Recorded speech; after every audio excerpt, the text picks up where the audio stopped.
you got three hands on here. You have a short arm, a long arm, and the one that's constantly ticking.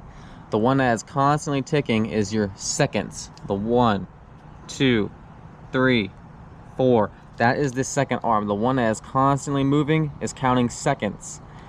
The other two arms, you have a short one and you have a long one. The short one is your hour hand, and the long one is your minute hand. A way of remembering that is you start from smallest to biggest when you're trying to check the time. Hey, if I were to ask you, what time is it? You'll go, okay, smallest is at 3, and the longer one is at 5, 10, 15, 20, 25, 30, 35. So it's 3:35. 3:35, as you can see right there. Now, how did I do that? How did I read this watch? This might seem silly, but most of the younger people of this generation don't understand an analog versus a digital watch. Digital is your cell phone, TV, laptop, everything uses digital because it's easier. It's skipping all the calculations and just giving you the number right in front of you.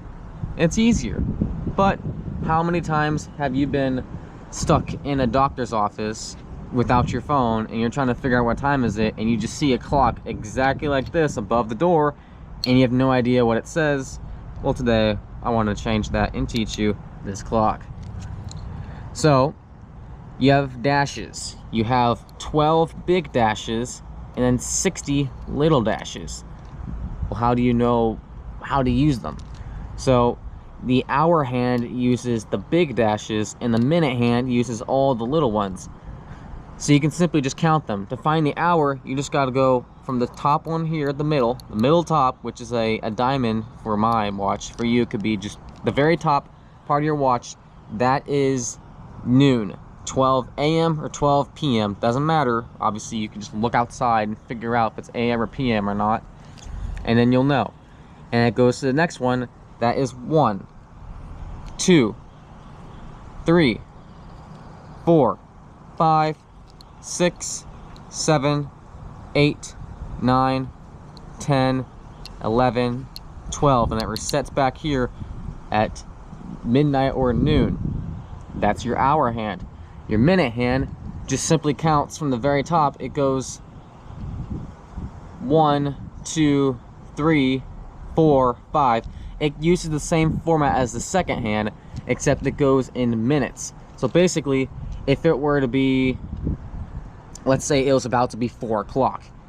When it's 4 o'clock, you'll have your hour hand down here on the 4th big dash and your long hand right here at the top. It resets the minute at the top, and each little dash represents a minute. So after 1 minute, it'll be to the next dash. After 10 minutes, it'll be down here. After 30 minutes, it'll be down here. 45 minutes over here. And then after an hour, it'll be back here at the top. Once it hits 60 minutes, it resets the top, and the little arm would have made it over to 5. Does it make any sense?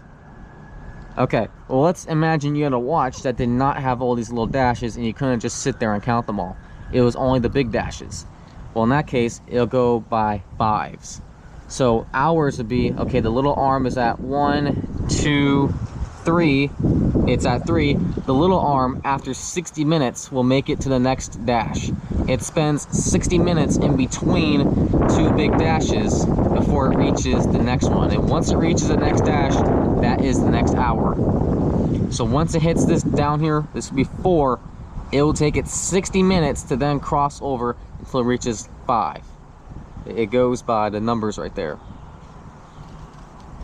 But if you didn't have that, for 5 minutes, you just count 5, 10, 15, 20, 25, 30, 35, 40, 45, 50, 55, 60. You just count the big dashes by 5 to find the minute. And you just kind of calculate in between what it is exactly if you didn't have all the little dashes. So for me, if I were to look at this and figure out what time it is, here's how I do it. Okay, so the shorter hand is in between 1, 2, 3. It's 3 o'clock because it hasn't reached the 4th one yet, so it's currently 3 as our hour. And for a minute, it is 5, 10, 15, 20, 25, 30, 35. Okay, looks like it's almost to 40, so it's probably 3:39. 3:39.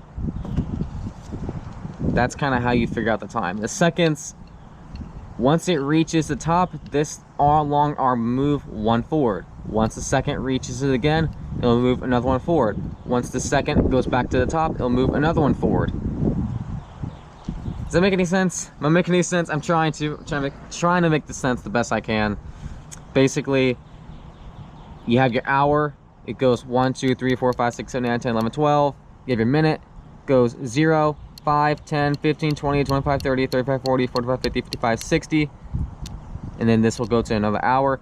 It takes the long arm a whole hour to go from this top point all the way back up to the top. And once the long hand reaches the top, the short arm will then be on a new dash. Kind of like that, basically. Full detailed video coming soon on how to understand an analog clock. Until then, this is kind of the rough, sloppy video I can make for it. You just count by 60 basically, and that is what time it is for an analog watch. It's 3:40 right now. How many times you're going to find yourself in the future looking at an analog clock and not knowing what time it is? Well, I think it's best to understand both worlds. You can live the rest of your life not knowing it, just having a cell phone, a smartwatch with you, so you don't. I guess you can live without it, but sometimes you never know if you need to understand one of these things, and it's best to know than to not know. It's best to have it than to not need it, than to need it and not have it.